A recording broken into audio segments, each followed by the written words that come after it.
రామాపురం అనే చిన్న గ్రామంలో సోమనాథం అనే ఒక వ్యక్తి ఉండేవాడు. ఆ ఊరి ప్రజలు అతనిని మట్టిబుర్ర సోమనాథం అని పిలిచేవారు. అతను మూర్ఖుడు అని వాళ్ళు అనుకునేవారు. కాని సోమనాథం మాత్రం ఎవరి మాటల్ని పట్టించుకునేవాడు కాదు. ఎప్పుడూ నవ్వుతూ ప్రశాంతంగా తన పని చూసుకునేవాడు. తనకు నిజాయితీ, మంచితనం ముఖ్యమని అతను నమ్మేవాడు. ఒకరోజు పొరుగురి నుండి సోమనాథం మామగారు సింగినాథం వచ్చాడు. తన అల్లుడిని అందరూ మట్టిబుర్ర అని పిలవడం చూసి అతని హృదయం బాధపడింది. ఎందుకు ఇలా పిలుస్తున్నారు అని అడగాలనుకున్నాడు. కాని అడిగితే అల్లుడికి బాధ కలుగుతుందేమో అని మౌనంగా ఉండిపోయాడు.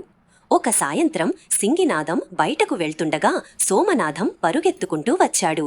మామగారు, ఇంట్లో నాకు మీ 10 రూపాయల నోటు దొరికింది, తీసుకోండి అని గౌరవంగా చెప్పాడు.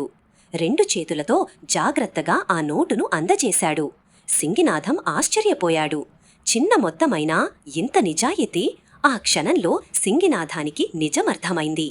జనం అతన్ని మూర్ఖుడని అనుకున్నారు. కాని నిజానికి అతను నిజాయితీ గలవాడు, మంచితనమున్నవాడు. కొన్నిసార్లు ప్రపంచం మంచితనాన్ని మూర్ఖత్వంగా భావిస్తుంది. సింగినాథం తన అల్లుడిపై గర్వపడ్డాడు.